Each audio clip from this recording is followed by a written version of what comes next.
तो right in Sydney हम हैं श्री गोपाल काबरा जी के साथ, जो कि एवरग्रीन है। और सबसे पहले चलिए रियल एस्टेट की तो बात कर ही लेंगे सर आपसे, लेकिन ये बताइए कि 10-15 सालों से हम आपको एक जैसा देख रहे हैं, आपकी सेहत का राज क्या है? देखिए सर, मेरा पहला एक प्रिंसिपल है कि मैं कोई इस चीज़ का स्ट्रेस लेता नहीं हूँ। जी। तो मेरे को लगता है कि जो तबीयत का मेन, जो सेहत का मेन राज है वो स्ट्रेस है। खाना पीने पे कंट्रोल तो होना ही चाहिए। हाँ, हाँ। तो मैं कोशिश कर रहा 30 साल से इसमें शुगर नहीं लेता हूँ। और ठीक है, वॉकिंग वगैरह जो होता नहीं होता, लेकिन अभी पिछली बार जो मैं केरला जाके आया 21 दिन पंचकर्मा करके आया, उसके बाद मेरे को काफ़ी फ़र्क पड़ा है। हाँ, हाँ। लेकिन पहला मेन मुद्दा ये है कि मैं स्ट्रेस नहीं लेता हूँ। तो आपके काम में और स्ट्रेस ना हो, ये पॉसिबल कैसे है? मतलब फिर कैसे नहीं लेते, ये हमें भी बताइए। ये एक तो स्वभाव में होता है, हाँ, हाँ।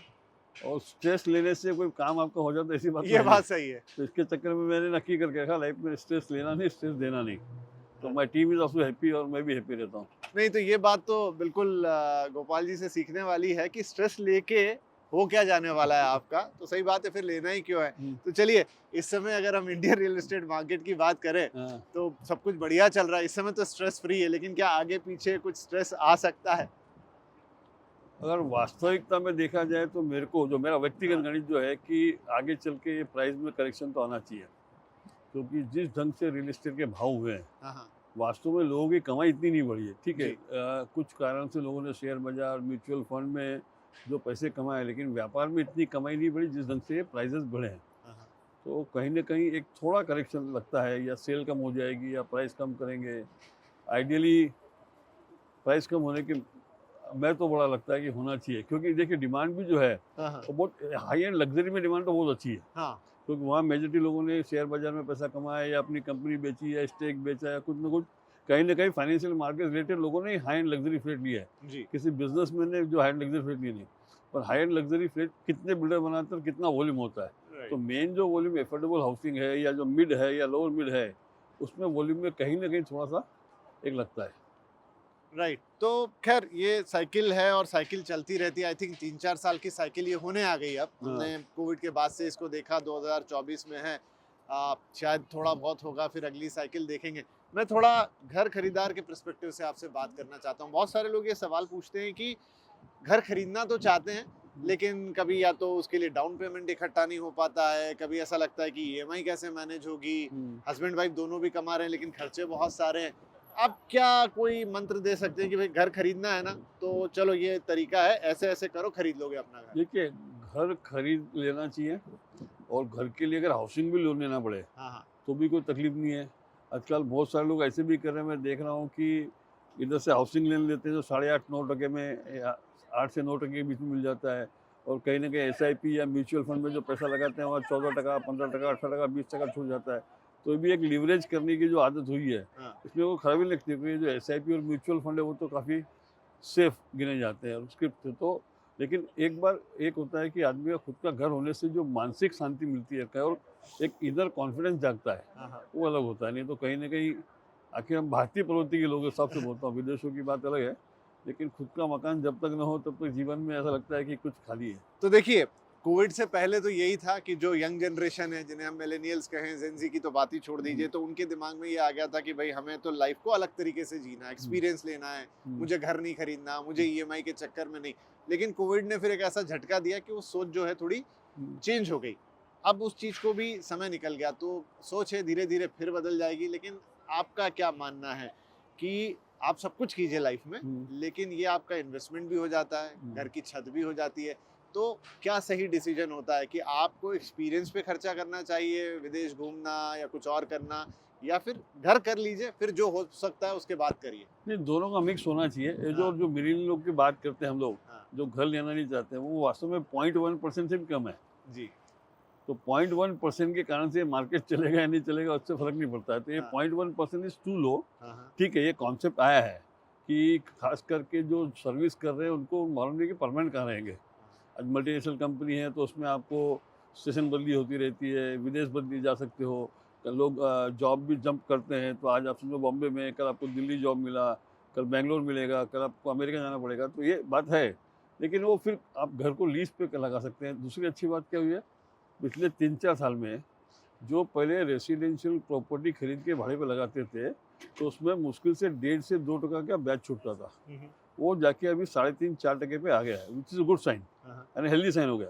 ये जैसे अगर 4.5-5% अगर ब्याज छूटना शुरू हो जाएगा, आप देखेंगे तो लोग घरों में इन्वेस्टमेंट और करेंगे। तो उसके लिए दो चीज़ होगी, या तो घरों के भाव रिजनेबल हो या ब्याज कम हो, या दोनों के बीच में कोई एक रास्ता निकले।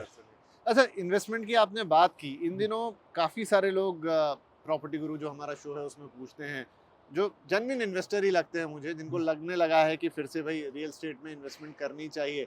आपको क्या लगता है कि इन्वेस्टमेंट के लिए ये सही टाइम है, या देखें तो क्या देखें? नहीं, रियल एस्टेट के लिए सही टाइम है। हाँ।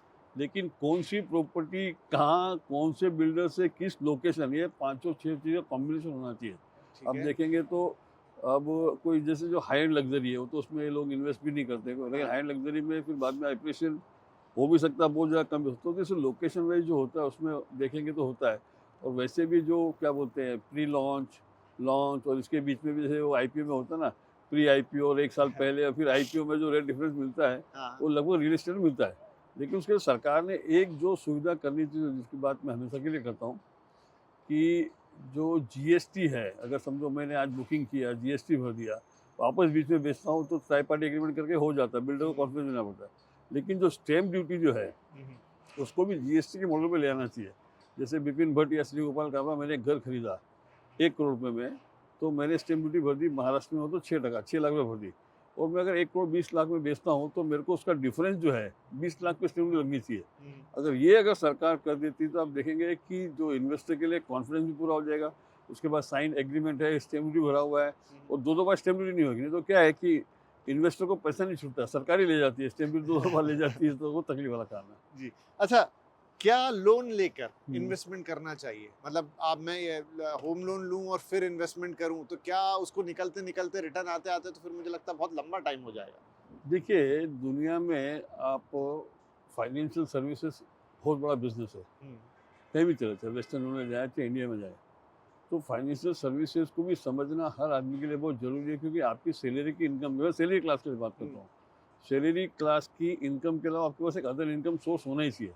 तो कहीं से लोन लेके अगर आप कैलकुलेटिव कर, you have to very calculative, risk free होना चाहिए जी। तो कोई खराबी नहीं है। क्योंकि हाँ। अल्टीमेटली चाहे आप बिजनेस करते हैं तो आप लोन लेते हैं, सब सैलरी लोन लेंगे, करना चाहिए, कोई तकलीफ नहीं। क्योंकि 2004-5 का जो वक्त था वो तो हाँ। ऐसा समय था जब 4-5 साल में आपकी प्रॉपर्टी का भाव निकल जाता था या हाँ। डबल हो जाता था, लेकिन अब वो साइकिल बढ़ के 10 साल से आगे चली गई। हाँ। बट आप कह रहे हैं तब भी आप लोन लेके कैलकुलेटिव पूरा कैलकुलेशन लगा के इन्वेस्ट करेंगे तो कोई प्रॉब्लम नहीं है। नहीं करेंगे, उसमें क्या होता है कि जो बुकिंग के समय आप लेते हैं और जो प्रॉपर्टी तैयार होती है उसके बीच का जो गैप है, आर्बिट्रेज, हाँ। उसके आप देखिए, जैसे अब मैं बताता हूँ, रियल एस्टेट में कमर्शियल में अगर मैं प्रॉपर्टी खरीदता हूँ तो आज समझिए मैंने 10,000 के भाव से खरीदी, तो मैं 40% पेमेंट करूँगा, 60% लोन लूँगा और मैं रेंट पे लगाता हूँ, तो मेरा 7 से 9 साल में प्रॉपर्टी का जो लोन है चुक जाता है, प्रॉपर्टी मेरे पास रह जाती है।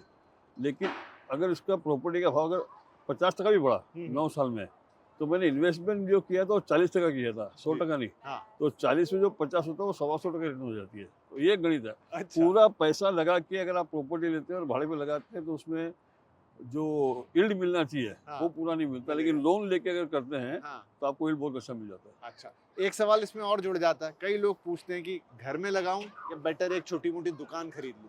नहीं, रेंटल में मैं दुकान से भी ज़्यादा ऑफिस के लिए ज़्यादा मानता हूँ, क्योंकि दुकानों के भाव जो होते हैं, कोई भी रेसिडेंशियल बिल्डिंग जो होती है, समझिए 10,000 का भाव है तो नीचे दुकान का भाव 1.8 से 2.4 टाइम महंगा होता है। राइट। और या तो रेंटल में वो दुकान अच्छी हो जो आप किसी कॉर्पोरेट को दो, या छोटे मोटे को देंगे तो चैलेंज होता है। अगर ऑफिस जो होती है तो आपको सही प्राइस में मिलती है और क्लाइंट अच्छे मिलते हैं। आजकल सब बड़ी जो कंपनियां हैं रियल एस्टेट की, JLL है, एनोरॉक है या CBRE है, वो ब्रोकरेज छोटी छोटी ऑफिस की भी करते हैं। जो मेरे डॉक्टर के लिए मेरी पूना में एक ऑफिस ली है, तो वो CBR के भले 90,000 बढ़ाता है, लेकिन वो CBRE जैसे लोग रहते हैं तो बहुत लीगलाइज भी होता है, वो बेटर है।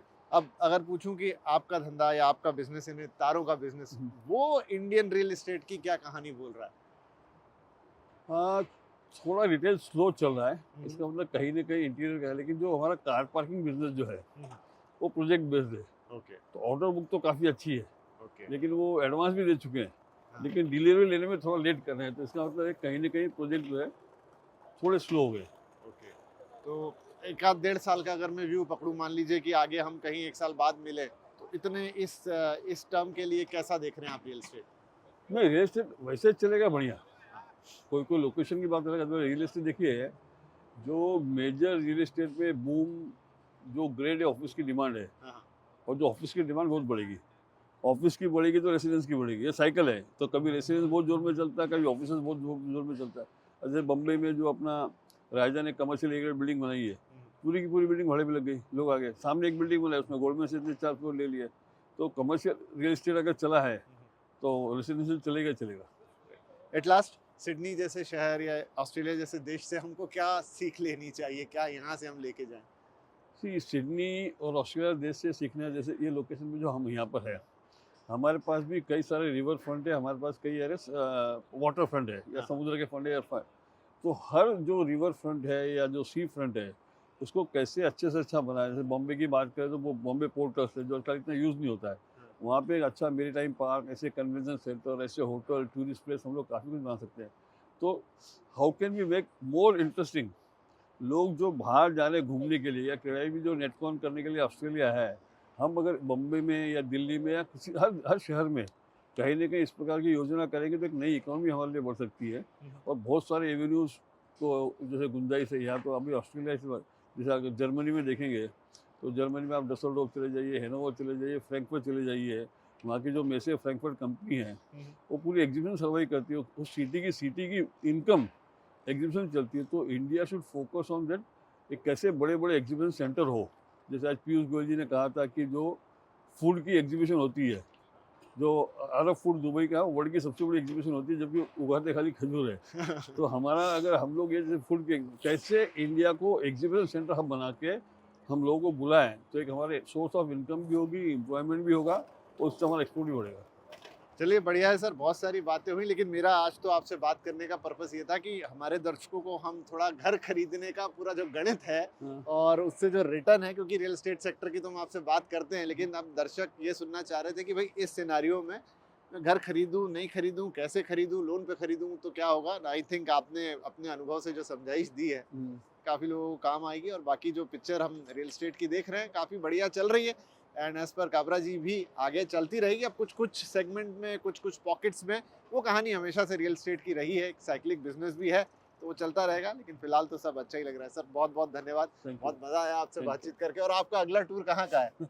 बस इंडिया जाऊंगा मैं, वापस आके फिर मैं 2 दिन के दिल्ली फिर सिंगापुर जाऊंगा। चलिए, तो काबरा सर को घूमना भी बहुत पसंद है और पूरी दुनिया का चक्कर शायद कई बार लगा चुके हैं। तो thank you very much sir, और फिर आपसे दोबारा मुलाकात होगी। Thank you.